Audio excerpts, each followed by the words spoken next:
बेफैज एक सितारा बताया गया मुझे, सूरज डूबा तो ढूंढ के लाया गया मुझे। पहले कहा कि बोल लब आजाद हैं तेरे, जब बोलने लगा तो डराया गया मुझे। हैरान हूं मैं वक्त की तकसीम देखकर, किसके लिए था किस पे लुटाया गया मुझे। शामिल तो मुझको कर लिया अहबाब में मगर, शामिल तो मुझको कर लिया अहबाब में मगर, महफिल में सबसे दूर बिठाया गया मुझे। सबसे पहले हाजरीन महफिल, हमारे साथ आए हुए पार्टी के कार्यकर्तागण और पर्दे के पीछे जहां तक मेरी आवाज जा रही है, मेरी पाकीज़ा माँ और बहनें, अस्सलाम वालेकुम व रहमतुल्लाहि व बरकातहू। मेरा नाम डॉक्टर शमीमुल हक है और मैं उस पार्टी का सिपाही हूं जिसके बारे में हमको लगता है कि आपको ज्यादा कुछ बताने की जरूरत नहीं। हिंदुस्तान के हर नौजवान के सीने में और बुजुर्गों की दुआ में अगर किसी शख्स का नाम गूंजता है तो बैरिस्टर असदुद्दीन ओवैसी का नाम गूंजता है। हम लोग आज से नहीं घूम रहे हैं। आप में से बहुत सारे नौजवान जो सोशल मीडिया से जुड़े होंगे, हाँ, इस गांव में मेरी पहली हाजिरी जरूर है और मैं इसके लिए माजरत चाहता हूं, लेकिन पूरे नरकटिया विधानसभा में लगभग 4.5 सालों से हमारी पार्टी मुस्तैदी से घूम रही है और हर उस मजलूम की आवाज को लेकर के हम लोग अपने साथियों के साथ लब्बैक करते हुए हर उस जगह पे जाते हैं जहां पे दलितों पे, मुसलमानों पे और पिछड़े और अगड़े वर्गों पर भी अगर जुल्म होता है तो हमारी पार्टी बड़ी बेखौफी के साथ चंपारण में उसकी आवाज उठाने के लिए जानी जाती है। मैं चंद बातें आपके सामने आज इसलिए रखने आया हूं, अभी चुनाव में लगभग 3.5 महीना बाकी है, लेकिन आज मैं आपको आगाह करने आया हूं। बहुत से प्रवासी पक्षी के रूप में भी पार्टी का अभी इब्तिदा हुआ है, उनकी पैदाइश हुई है और वो लोग आपके बीच घूम रहे हैं, बड़े बड़े वादे लेकर, लुभावने देकर कि नरकटिया को हमने छौड़ादानों को अनुमंडल बना देंगे, हम नरकटिया में एयरपोर्ट ला देंगे, हमने बंजरिया में विकास की गंगा बहा दी। मैंने देखा कि अभी माननीय एमएलए डॉक्टर शमीम साहब का गांव ज्यादा दूर नहीं है, मैं आ रहा था तो मैं देखा कि रोड पर इतनी विकास की गंगा बह रही है कि शायद उसकी तस्वीर भेजी जाए। तो रहनी चाहिए कि वो छौड़ादानों के लोगों को कहते हैं कि मैंने बंजरिया में काम कर दिया और बंजरिया के लोगों को कहते हैं कि बनकटवा में काम कर दिया। आप लोग इस विधानसभा के वोटर हैं, यहाँ की आम जनता है, आवाम है और आप मालिक हैं। आपने अपना सेवक चुना है, आपने अपना राजा नहीं चुना। आपको आवाज उठानी होगी। कुछ और भी दलों के लोग आते हैं, एक हमारे भाई हमारे जुआफर से भी आपके बीच आएंगे वोट मांगने। वो बस जब 4.25 साल होता है तो कुंभकर्णी नींद से जग जाते हैं और वो अपने समुदाय में घूमना शुरू कर देते हैं। एक हमारे अभी जदयू के टिकट की कोशिश में लगे हुए उम्मीदवार का मैं इंटरव्यू सुन रहा था, उन्होंने कहा कि बस इसके बाद से इतना विकास होगा कि विकास लोग गिन नहीं पाएगा। मीडिया वाला मेरे पास आया, बोला कि डॉक्टर साहब फलाना आदमी कल ने तो ऐसा ऐसा इंटरव्यू दिया था। मैंने कहा कि अगर एक भी आवाज उसने नरकटिया के लिए उठाई हो, वो चाहे छौड़ादानों के रोड का मामला हो, बंजरिया की गोबरी की 9 साल की मासूम बच्ची की हत्या का मामला हो, सिसवनिया की रेप पीड़ित का मामला हो या चैलाहा के मॉब लिंचिंग का मामला हो, अगर वो आदमी खड़ा है तो बोलिए, मैं उसके साथ उसके गाड़ी में बैठ करके घूमूंगा। अगर मैं वहां गया हूं जहां तक अल्लाह ने मुझे ताकत बख्शी है तो आपका ये भाई, आपका ये बेटा उस मजलूमों के साथ खड़ा रहा है। आप जाकर के देखिएगा और आपको शहादत दीजिएगा। अभी वोट का वक्त है, बहुत सारे लोग आएंगे, बहुत सारे लोग यहाँ से फोटो भी अभी वायरल हो रहा होगा बगल के आपके गांव में कि देखिए ये क्या हो गया, ओवैसी के लोग आपके गांव के पीछे आ रहे हैं। भैया ओवैसी के लोग अभी आ नहीं रहे हैं, ओवैसी के लोग लोगों के दिल में घर बना रहे हैं। और मैं जानता हूं कि मैं जब यहां से जाऊंगा तो हमारे जिन नौजवानों के सोशल मीडिया से फोटो वायरल होगा, उनके बुजुर्गों को जाकर के समझाया जाएगा कि अरे आपका बेटा ये क्या कर दिया, ये एमआईएम पार्टी की ओर से है। ये तो बहुत जो है मैं कि मुसलमानों की पार्टी है, ये तो सिर्फ कॉमनल बात अपना करना जानती है। ये आई है इसलिए कि भाजपा को जिता देगी। आप लोगों ने, बहुत सारे लोगों ने शोले फिल्म देखा होगा। शोले फिल्म का एक डायलॉग है कि सो जा बच्चे नहीं तो गब्बर आ जाएगा। ये मुसलमानों को इसी तरह डराती है कि आप खामोश रहो, सो जाओ, नहीं तो गब्बर आ जाएगा। आप लोग जाकर के बताइएगा कि हमारे जय और वीरू जो हैदराबाद से आ रहे हैं,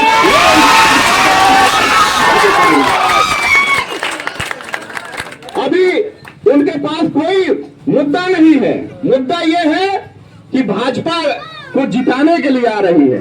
हमारे आशी भाई ने कहा और मैंने आपके सामने शेर के साथ भी इस चीज की शहादत दी है। हम लोगों ने भरसक प्रयास किया कि अगर भाजपा जैसी कम्युनिस्ट पार्टी को अगर सेकुलर ताकतों से रोकना है तो हमको साथ में मिलकर के चुनाव लड़ना होगा। लेकिन क्या हुआ, आप लोगों से छुपा नहीं है। और जब छुपा नहीं है तो पहले भी हमारे रियासी सदर अख्तरुल ईमान ने कहा था कि 4 गए हैं 24 लाएंगे। इंशाअल्लाह वो दिन दूर नहीं है जब आपके 24 एमएलए शेरवानी पहन करके विधानसभा उनको दिक्कत होगी, मैं जानता हूं। बहुत सारा चीज, अभी 4 रोज पहले की बात है, मैंने एक पोस्ट वायरल किया था मरहूम शाहबुद्दीन साहब के बेटा को लेकर के कि उनको पीछे बैठाया गया था और मजबूरी हो गई तेजस्वी यादव को। किसी आरजेडी के लोगों ने दिखा दिया कि देखिए एमआईएम वाले क्या पोस्ट कर रहे हैं, बड़ा वायरल हो रहा है, शाहबुद्दीन साहब का बेटा पीछे बैठा था, उठ करके गुस्सा होकर के चला गया। तो वो मजबूरी में आकर के नारा लगाते हैं कि शाहबुद्दीन अमर रहे, तस्लीमुद्दीन अमर रहे। अरे आप अनवारुल हक साहब का भी नाम भूल गए, मोती रहमान साहब का भी नाम भूल गए। ये वही डॉक्टर मोहम्मद शाहबुद्दीन है जब दिल्ली में इनकी मौत हुई थी और आप दिल्ली में मौजूद थे, लेकिन आप वहां तक आकर के उस अकेले तन्हा के साथ खड़े नहीं हुए। ये वही शाहबुद्दीन है, दूसरे शाहबुद्दीन नहीं। अभी बहुत सारे लोग हैं, गए होंगे, आप लोग देखे होंगे कि वक्फ का एक बड़ा रैली हुआ पटना में।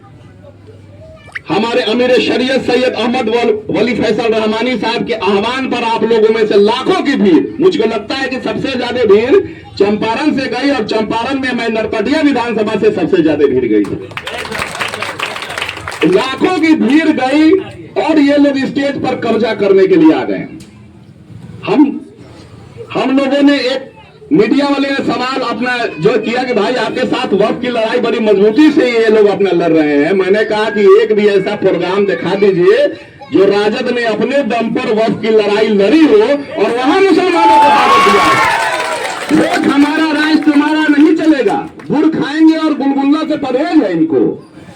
वोट चाहिए मुसलमानों का, वोट चाहिए दलितों का, वोट चाहिए पिछड़ों का। बात करेंगे यादव की, और आज पप्पू यादव जैसे लोग को स्टेज से धक्का दे करके गिरा दिए थे। आज ही का मामला है, देर का मामला नहीं है।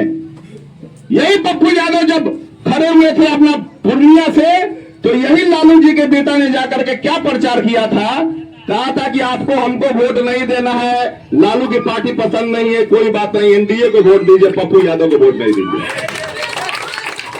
हम लोग जब घूमना शुरू किए तो मैं आपको बता देता हूं कि बहुत सारे आलिमों की टीम जो मेरे वालिद मोहतरम के जानने वाले उनके साथियों में से थे, उन लोगों ने एक टोली बनाई और टोली बना करके हमारे क्लिनिक पर आते हैं और बोलते हैं कि डॉक्टर साहब हम लोग आपके वालिद के साथी रहे हैं। मैंने कहा जी मैं जानता हूं, मैं आपके साथ बड़ा अदब से हूं। कहा गया एक काम कीजिए भाई, 49 गो विधानसभा में एक ही हमारा एमएलए है, आप आए हैं तो उनकी तो हार तय है। हम लोग ये चाहते हैं कि पैसा हम लोग फाइनेंस करेंगे, वोट हम लोग मांगेंगे, विधानसभा अपना बदल लीजिए। मैंने कहा कि चचा एक बात हमको बताइए कि 2008 में नरकटिया विधानसभा का परिसीमन होता है, 10 में पहला इलेक्शन होता है, 10 में यास्मीन साबिर अली जी यहाँ से प्रत्याशी होती है लोक जनशक्ति पार्टी से, और डॉक्टर शमीम भाई हमारे जो हैं उनको किसी पार्टी ने सिंबल भी नहीं दिया, तो हराने के लिए उतर गए और 4500 वोट से यास्मीन साबिर अली चुनाव हार जाती है। मुझको ये बताइए कि यास्मीन साबिर अली सी राजपूत की बेटी है, यादव की बेटी है, मल्लाह की बेटी है, या किसी बनिया की बेटी है? तो नहीं, मुसलमान है। हम पे उस वक्त याद नहीं आया क्या? और जब मुसलमानों की पार्टी क्षेत्र में आ रही है तो आपको बड़ी तकलीफ है। ये कहिए चचा कि शमीम साहब ने आपको घेरा करके भेजा है कि जाके बैठा दीजिए, नहीं तो हारना मेरा तय है। मुसलमानों की पार्टी से आपको इतनी तकलीफ क्यों है? बोलिए जाकर के अपने मंत्री जी से कि अगर मुसलमानों से इतनी मोहब्बत है तो ये लालू प्रसाद यादव की पार्टी छोड़ दे, असदुद्दीन ओवैसी की पार्टी से आएगा। अरे भाई, ये कौन सा झूठा प्यार है? ये आपकी कैसी मोहब्बत है? मैं बतला देना चाहता हूं आपको। किशनगंज के एमपी थे मौलाना असरारुल हक कासमी, यहाँ आलिम दीन बैठे होंगे तो उनको भली भांति जानते होंगे, बिहार के बहुत बड़े आलिम दीन थे वो। जब वो एमपी का इलेक्शन लड़ रहे थे तो हमारे रियासी सदर अख्तरुल इमान साहब को उस वक्त जदयू से अपना सिंबल मिला था, लेकिन उन्होंने अपना सिंबल वापस कर दिया। वापस इसलिए कर दिया कि लोगों ने कहा कि भैया मौलाना साहब हार जाएंगे, अख्तर साहब आपकी शख्सियत उनकी शख्सियत में फर्क नहीं है और आपके लड़ने से मौलाना साहब हार जाएंगे। मौलाना साहब जीत भी गए, एमपी भी हो गए, और जब CAA का कानून आ रहा था तो मौलाना असरारुल हक साहब का यूट्यूब और फेसबुक उठा करके देख लेना मेरे नौजवानों, मेरे बुजुर्ग भाइयों, कि मौलाना साहब ने कहा कि मैं जब CAA का कानून आया और मैं इसकी मुखालफत करने के लिए संसद में जा रहा था तो कांग्रेस ऑफिस से मुझे फोन आता है कि मौलाना आप जहां हैं वहीं से घर लौट जाइए। और मजबूरी में मैं घर लौटा और मैं रात भर सो नहीं पाया। मैं आलिम दीन था, मुझे लगा कि मेरी गर्दन पर किसी ने छुरी रख करके जमा कर दिया हो। जब मैं अपने कौम के लिए नहीं लड़ सकता तो मुझे लीडर रहने का हक नहीं। ये इनका इतिहास है। आपने देखा है 2023 का मामला, बिहार शरीफ के मदरसा अजीजिया का मामला, ज्यादा दिन नहीं है, रमजान का महीना था। आपके यहाँ के लोग मंत्री डॉक्टर शमीम साहब थे। मदरसा अजीजिया बिहार का दूसरा बड़ा मदरसा है। 4,500 कुरान के पारे उसमें जला दिए गए थे और आपके मंत्री का एक ट्वीट हमको दिखा दीजिए, मैं माइक अभी आपके पास ये कर दूंगा, हवाले कर दूंगा। 10 दिन से नहीं होता है, शर्म आनी चाहिए। डेनमार्क में एक अगर कुरान की प्रति जलाई जाती है तो पूरी दुनिया मुत्तहिद हो जाती है, और बिहार में अगर 4,500 कुरान के पारों को अगर जलाया जाता है तो आप इसलिए मुत्तहिद नहीं होते क्योंकि आप लालू प्रसाद यादव के ज़हनियत गुलाम बन चुके हैं। शर्म आनी चाहिए आपको। कब बात की है हमारे लिए? अरे ये तो लालू का बेटा सोनपुर मेला में 10 करोड़ का भैंसा दिखा रहा था जब उसकी वाइफ प्रेग्नेंट थी, और पंडित जी ने कहा था कि 10 करोड़ आप एक मजबूत भैंसा दिखाइएगा तो पुत्र जो है आपका बहुत बलशाली होगा। और ये 10 करोड़ का भैंसा दिखा रहा था जब हमारे गोपालगंज में मरहूम असलम साहब की गोली मार करके हत्या कर दी गई। इनका गृह जिला था और ये बीवी को भैंसा दिखा रहे थे, लेकिन वहां जाने की इन्होंने जहमत नहीं उठाई। 12 दिन के बाद हमारे ही MIM के कार्यकर्ता सरवर साहब की गोली मार करके जो है अपना ये हो गई, सरवर साहब के भाई की गोली मार करके हत्या हो गई। वहां भी आज तक ये लोग नहीं गए। आपको याद होगा कि हरियाणा में नूह का एक मामला था। मौलाना साहब जो एक मस्जिद के मुअज्जिन थे और उनकी मॉब लिंचिंग में हत्या हो जाती है, वो ज्यादा दूर का मामला नहीं था, सीतामढ़ी जिले का मामला था, रून्नी सैदपुर प्रखंड का मामला था। और पहला कोई शख्स वहां अगर उनके जनाजे की नमाज में शामिल हुआ था तो आपका ये भाई डॉक्टर शमीम MIM की ओर से शामिल हुआ। इन लोगों ने जहमत भी नहीं उठाई। क्या जरूरत है भाई?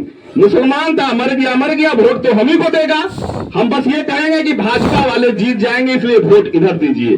पूछिएगा इन राजद के लोगों से कि तुम में और भाजपा में क्या फर्क है। फर्क बता दो हमको कि तुमने हमारे कौम के लिए क्या किया है, तुमने मुसलमानों के रिजर्वेशन के लिए क्या किया है, तुमने मुसलमानों की तरक्की के लिए क्या किया है। आपको मैं एक डेटा देता हूं, 35 साल हो गए, 35 साल से चाचा और भतीजे की सरकार ने ये जातीय जनगणना का डेटा उठाइए। मैं आपको प्रति जो है आपके पास ये कर दूंगा, भेज दूंगा। आपकी नौकरी 2.25 लाख मुसलमानों की नौकरी जातीय जनगणना के हिसाब से कम हो गई है। कहां गई है हमारी नौकरियां? 1.5 लाख नौकरी दलित भाइयों की कम हो गई है। कहां गई है ये अपना नौकरियां? आज हमारे बच्चे जाके हैदराबाद में, दिल्ली में, कोलकाता में और गल्फ की कंट्रियों में जाकर के मजदूर बन करके काम कर रहे हैं। उनके गार्जियन यहाँ दिल्ली तकलीफ में रह रहे हैं। अभी हत्या हुई है छौरादानों में एक जो है ना कि मुसलमान की भूना मियाँ की बेटा उनका मैंने गुजरात था, बाप का जनाजा उसको नहीं नसीब हुआ। शर्म आनी चाहिए, कैसे एमएलए हैं आप? जब बेटा अपने बाप का जनाजा भी नहीं पढ़ सकता, मजदूरी करने के लिए मैंने जो है गुजरात है, तो आपने इस क्षेत्र के लिए किया क्या मेरे भाई? इस क्षेत्र के लिए आपने एक ही काम किया है कि लोगों के शादियों में जाकर के शामिल हुए हैं और रील बहुत अच्छा बना। मैं जानता हूं आप लोग को मैं बता देता हूं, मैं बिहार की राजनीति करता हूं। बिहार की राजनीति में हम एक बार बैठे हुए थे बहुत सारे अच्छे लोगों के साथ, तो हमने कहा कि रास्ता थोड़ा छोड़ दीजिए, रास्ता जाने दीजिए लोगों। हमने कहा, बात चल रही थी, आपके स्थानीय एमएलए उस वक्त मुख्यमंत्री थे, एक आदमी ने पूछा कि भैया कौन सा विभाग मिला है उनको? हमने कहा कि भाई उनको तो पहले मिला था गन्ना विभाग, उनको तो मिला था पहले गन्ना विभाग और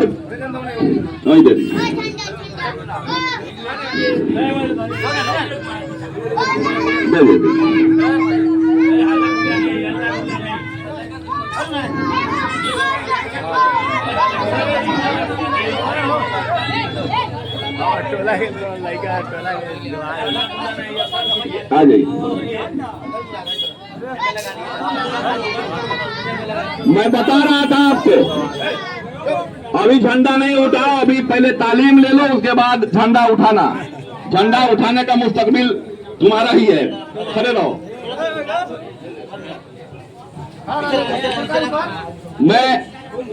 मैं आपको बता रहा था, हम लोग बैठे हुए थे, बहुत सारे पॉलिटिशियन, पटना की एक महफिल में बड़े बड़े लोग बैठे हुए थे, तो इनको अभी नया नया विभाग का आवंटन हुआ था। एक आदमी ने पूछा कि भाई आपके क्षेत्र के विधायक जी को कौन सा विभाग मिला?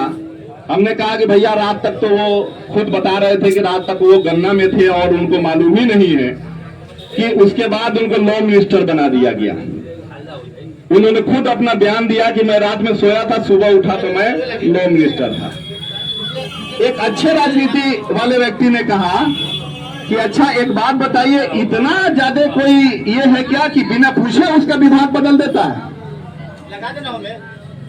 जिस एमएलए को मालूम भी नहीं है कि उसको कौन सा विभाग दिया जाए और उनको 17 महीना ये जानने में लग गया कि इस विभाग में हमको करना क्या है।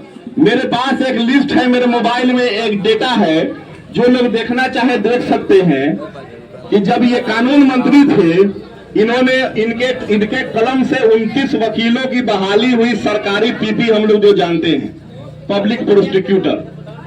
और मैं आपको बता दूं कि 29 में से एक भी मुसलमान नहीं है।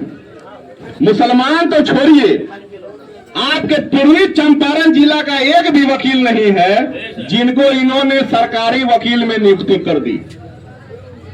आप ये समझिए कि जिस मंत्री के गृह जिला से एक भी वकील की बहाली नहीं होती है, वो क्या जाहिर करता है कि आपके लिए आगे चल करके क्या काम करेगा। 10 साल आपने उनको दिया, 10 साल आपने उनको दिया। अब वक्त नहीं है, बहुत सारे लोग राजद के होंगे पहले से जुड़े हुए, बहुत सारे लोग कांग्रेस के होंगे।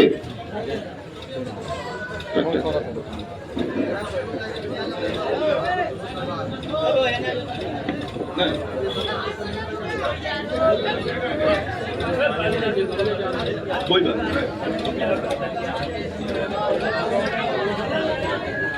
मैं 2 मिनट आपका वक्त और लूंगा। गाड़ी को जाने दीजिए, गाड़ी के रास्ते को क्लोज नहीं करवाइए।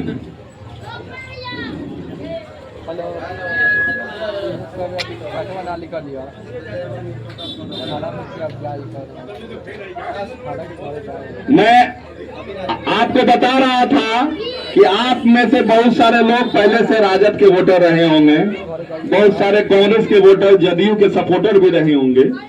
मैं उससे इनकार नहीं करता।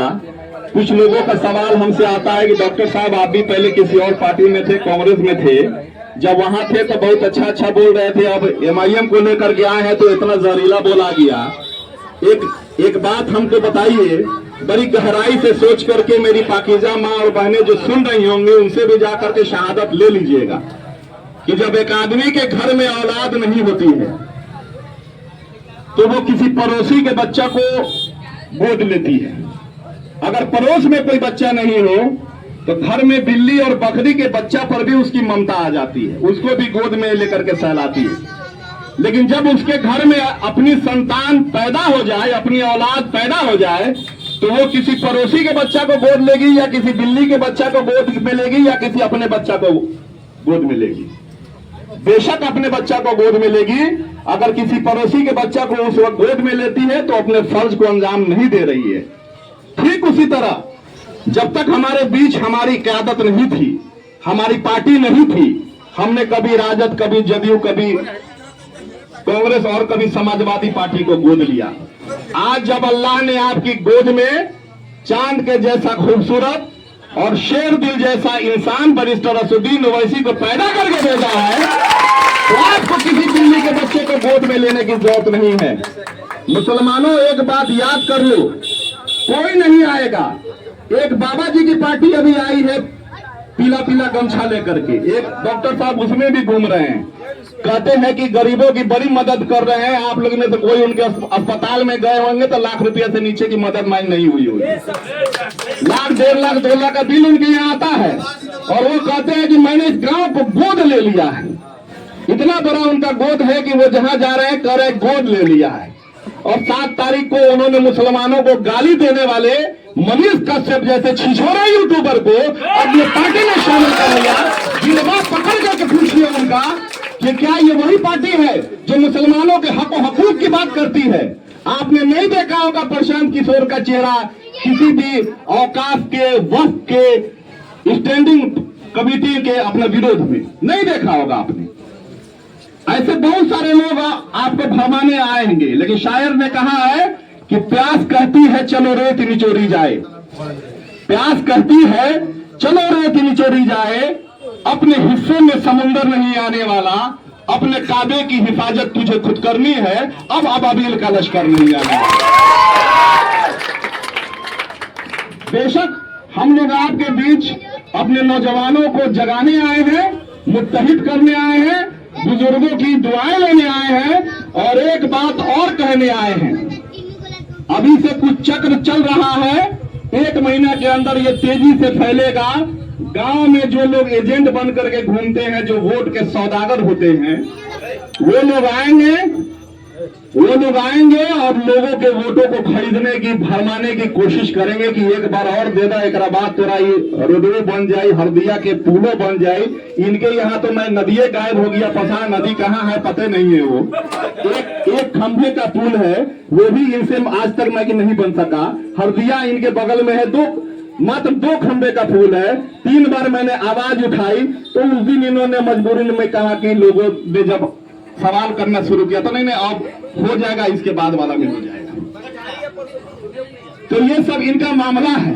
ये आएंगे, आपको वोट को अपना खरीदेंगे, औरतों में साड़ी बांटेंगे, मुसलमानों के यहाँ बिरयानी का दावत होगा। हमारी कौम बड़ी भोली कौम है, हमारी कौम दावत इफ्तार में और मैं कि मुशायरा के मंचों पर ही बिक जाती है।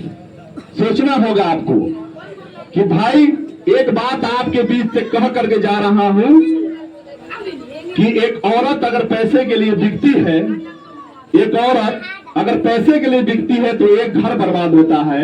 एक वोटर अगर पैसे के लिए बिकता है तो आने वाली कई नस्लें बर्बाद हो जाती है। इस चीज को याद रखिएगा। जितना लोगों ने समेटा है, किसी ने पेशेंट से लूट के समेटा है, किसी ने ब्लॉक में अपना कमीशन समेटा है।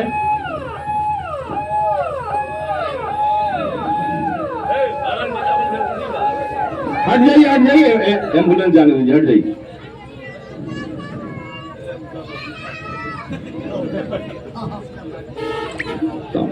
वालेकुम सलाम। मेरे भाई, कहने को बहुत सी बातें हैं। मैं आपसे सिर्फ मिलने आया हूं। आपकी दुआएं चाहिए, आपका वोट चाहिए, आपका मोहब्बत चाहिए। आने वाले दिनों में बहुत लोग आपको पैसे से खरीदने की कोशिश करेंगे। अल्हम्दुलिल्लाह आज तक आपने अल्लाह ने जो रोजी भेजी है उसी का खा रहे हैं। 2-4 महीना और अपना ही खा लीजिएगा, आपके बच्चों का आने वाला मुस्तकबिल बन जाएगा। 2-4 महीने की बात है, ज्यादा दिन की बात नहीं है। आज तक 5 साल के बीच कोई नहीं आया होगा, वो सारे दलाल, वो सारे एजेंट कि लो भाई अगर तुम्हारे घर में खाना नहीं है तो ये लो 2000, 4000, 5000 रुपया। आपको मैं बतला देता हूं, अशूरा का रोजा के दिन यानी 10वीं मुहर्रम के दिन एक बंजरिया से बेचारी औरत ने मुझको फोन किया और उसने फोन पर कहा कि हमको एक मीडिया वाले साथी ने आपका नंबर दिया और मेरे घर में इफ्तार नहीं है, अगर विधानसभा हो तो इसको बदलने के लिए मुत्तहिद हो जाइए। कोई आदमी भूखा नहीं सोए, इसको बदलने के लिए मुत्तहिद हो जाइए। आपको नेता को फोन नहीं करना पड़े कि मेरे यहाँ ये खराब है वो खराब है। आप फोन भी करते होंगे तो पहले नहीं उठता होगा, 1-8 महीना से उठना शुरू हुआ है। इस बात के आप में शायद और फिर नहीं उठेगा। भाइयों अगर आपने मौका दिया तो हमकी फोन नहीं उठेगा, हमकी www पर जाके आपको मैसेज करना होगा, आपको इंटरनेट का सहारा लेना होगा। ये मैं आपसे बोल के जा रहा हूं। इसलिए आपको कहीं डरने की जरूरत नहीं है, कहीं घबराने की जरूरत नहीं है, किसी के प्रेशर में आने की जरूरत नहीं है। रिज्क का जामिन अल्लाह है। अल्लाह ने आज तक आपको रिज्क दिया है, ये दलाल आपको क्या रिज्क देंगे? अल्लाह ने रिज्क दिया है, हलाल रिज्क खाइए और अपनी आने वाली नस्लों के भी बदन में जो रग होती है उसमें भी हलाल रहू जो है तो ये कीजिए, अपना दोहराइए। और जितनी समस्याएं हैं, मैं आपसे इस गांव में इतने लोगों के बीच वादा करके जा रहा हूं कि अगर अल्लाह ने मुझको जीत से नवाजा तो आपको फोन नहीं करना होगा कि मेरा रोड खराब है, मेरा पुल खराब है, मेरे यहाँ का मीटर जो है ये मेरा काम है। ये नेता का काम होता है कि आपके बीच में आकर जिस तरह वोट मांगने आए हैं उस तरह आकर के पूछे कि आपके घर में कोई भूखा तो नहीं सोया, आपके यहाँ कोई अपना खाना का दलाल तो नहीं आकर के आपसे जो है घूस मांग रहा है। तो ये मैं आपसे वादा करके जा रहा हूं, अगर जो मोहब्बत आप लोगों ने इस तरह हमको अगर दिखाई है, आने वाले दिनों में इसी धरती पर जनाब बैरिस्टर असदुद्दीन ओवैसी साहब भी आएंगे, जनाब अकबरुद्दीन ओवैसी साहब भी आएंगे, रियासी सदर अख्तरुल ईमान साहब भी आएंगे। मैं आपसे उस वक्त भी आऊंगा और यही बात अपना कहूंगा, आप आज से अपने दिल में मुत्तहिद हो जाइए, ये यकीन पैदा कर लीजिए कि कोई भी अगर दलाल आए तो बोलिएगा कि इस चौक से उधर जाओ भैया, रोड पे जाके तुम चाय पी लो। ये गांव दिखने वालों की जमातों में शामिल नहीं है।